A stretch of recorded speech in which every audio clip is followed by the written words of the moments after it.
last but not the least, sa aking pamilya, lalo na sa aking mama at papa.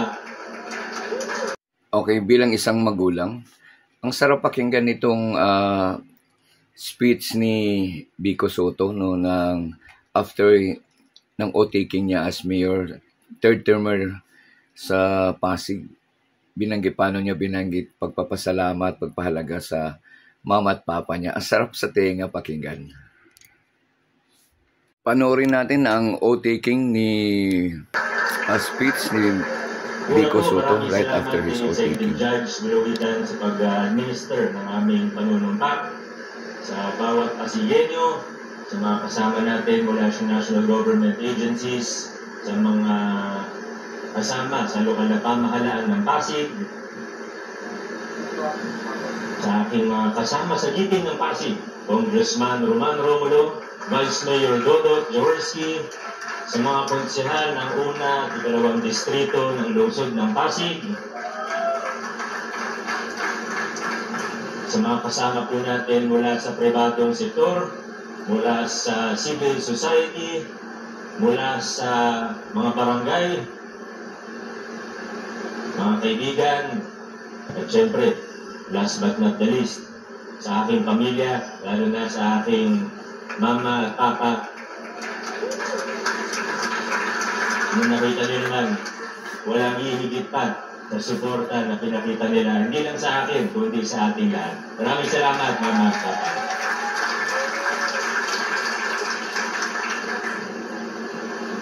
Kakaiba itong pinagdaanan natin noong 2025, ano? Grabe yun.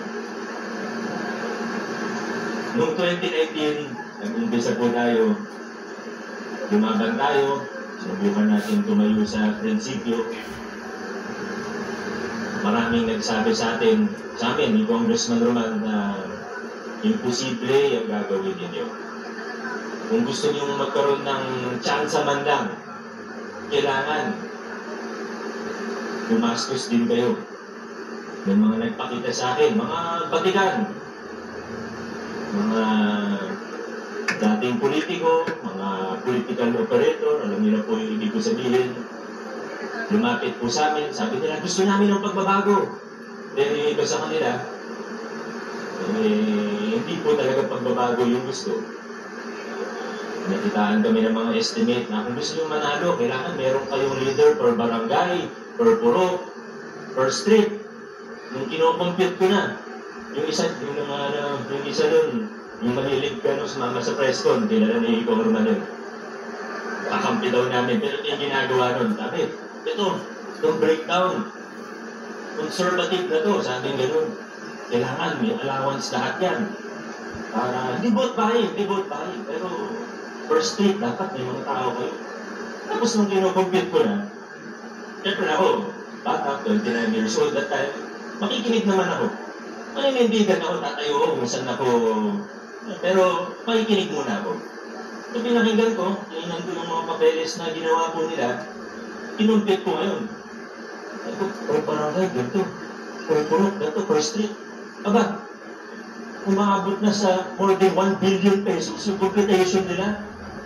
Sabi ko, saan naman ako kukuha ng ganyang pera? Sabi na natin na gagawin ko. Saan naman ako kukuha ng ganyang malaking pera? Sabi sa akin, kami ang bahala sa fundraising. Alam mo. Sa madaling salita, tinanggihan natin yung ganong klaseng luma o tradisyonal na estilo ng politika. Kahit sabi ng marami, imposible. Sabi ng iba, sinaulo kayo. Hindi mangyayari yan, hindi kayo mananalo. Long story short, alam naman po natin ang naging resulta. Nung nanalo na, ganun pa rin. Marami nagsabi na gusto namin ng pagbabago. Maganda yan. Nagawa natin, 2019, palit mga administrasyon.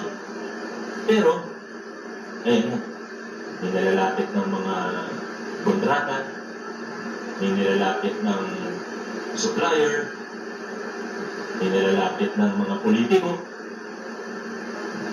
Nung sinasabihan na hindi pwede yan kasi totoo yung pagbabago natin, malinis, maayos, tapat na pamamahala ang gusto natin. Isa-isa na po silang nagsinalisan. Kilala niyo naman po kung sino-sino sila. 2022, kahit pa paano, medyo nasala na ang mga kasama natin. Pero medyo nagdududa pa rin yung iba. Dati nanalo ka na ng unang term.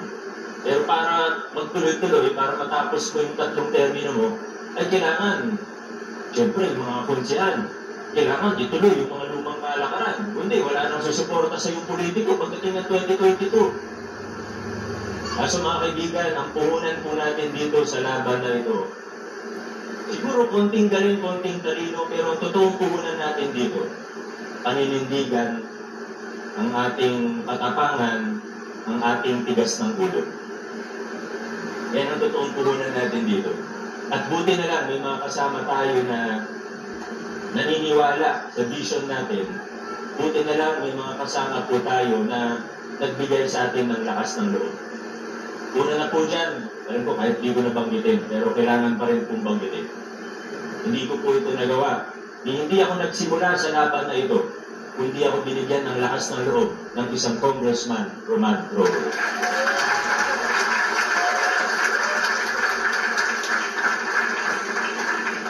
Marami pa pong iba, ika nga unsung heroes, hindi naman natin mababanggit ang lahat ng isa-isa.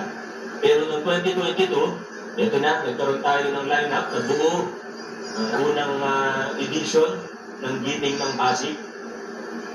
Simple lang naman ang requirement natin. Kailangan naniniwala sa direksyon na tinatahak natin ngayon bilang isang lungsod. Yung hindi tayo ililigaw, yung mapagkakatiwalaan natin. Swerte po ako dahil nakahanap ako ng mga kakampi. Ang hirap maghanap, sa totoo lang. Hindi ng supporter, pero mga kakampi na tatayo kasama mo. Sa konseho, lalo na para vice mayor.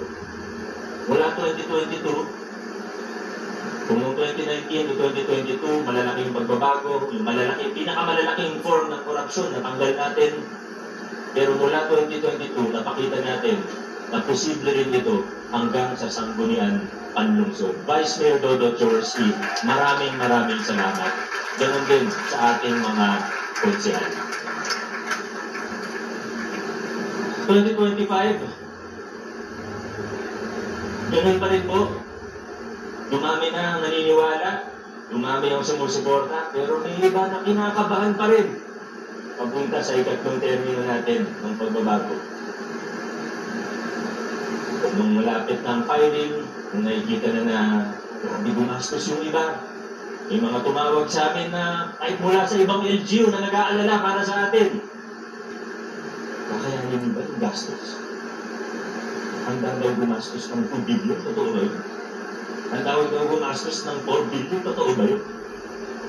At unti-unti, nakita natin na parang totoo nga. Hanggang gumastos ng napakalaki.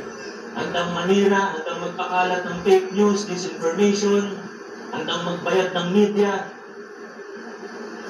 hanggang gawin ng kahit ano, maibalik lang tayo sa lumang kalakaran. Pero sa dulo, pinakita ng mga pasilyo, sa tulong ng Diyos, na sa ating lungsod, ang magwawagi ay ang katotohanan at kabutihan.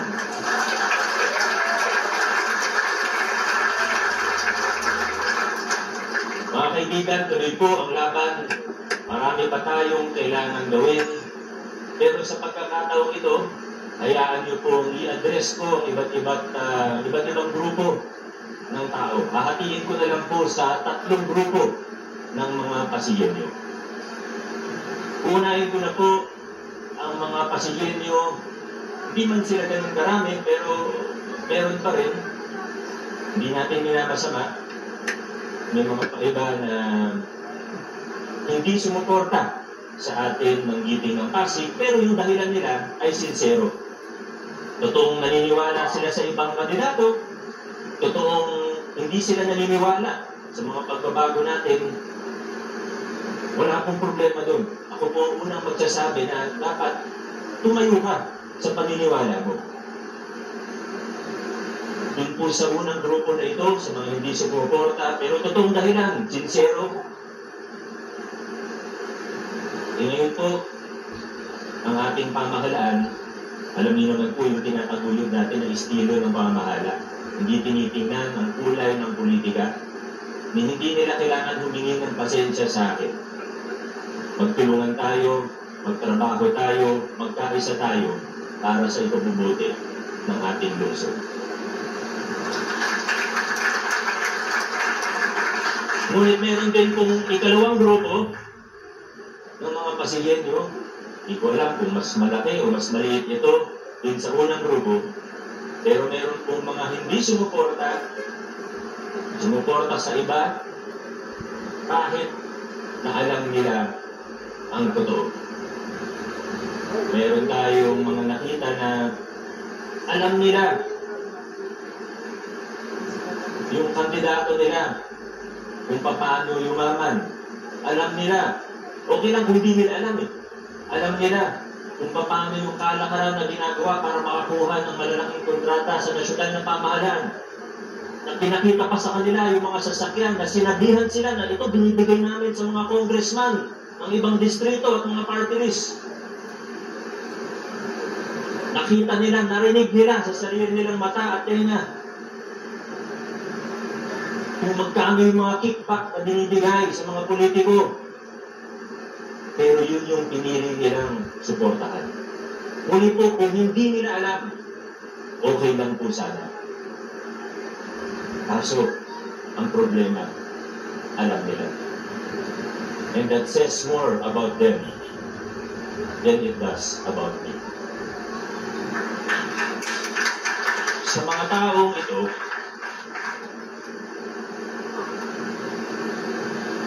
hinihikayat ko po sila mag-isip-isip na po ng maigi. Baka hindi pa huli para sa kanila.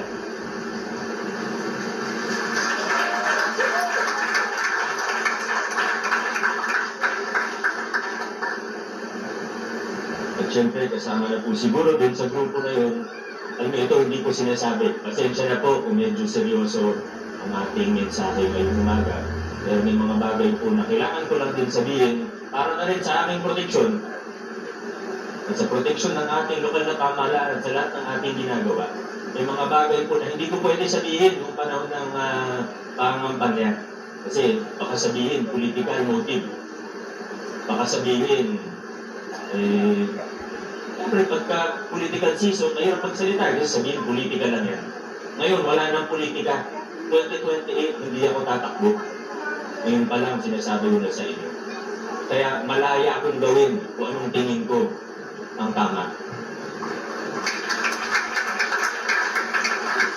Hindi niyo masasabihan na may bahid ng politika. At yung hindi ko masabi nung campaign period, na ngayon, pwede ko na pong sabihin, sa lahat ng aming katunggalin, we extend a hand of peace, we extend a hand of unity. Kung maaari, magtulungan tayo para sa ikagaganda ng ating lungsod.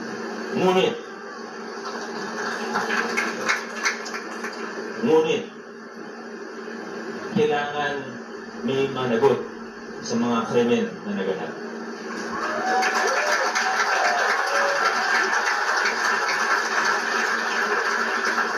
Una na po dyan, nag-viral lang yung building permit na yan pero hindi naman yan yung talagang problema. Yung bilyon-bilyong piso ng buwis na utang ninyo sa nasyonal at lokal na pamahalaan, bayaran ninyo.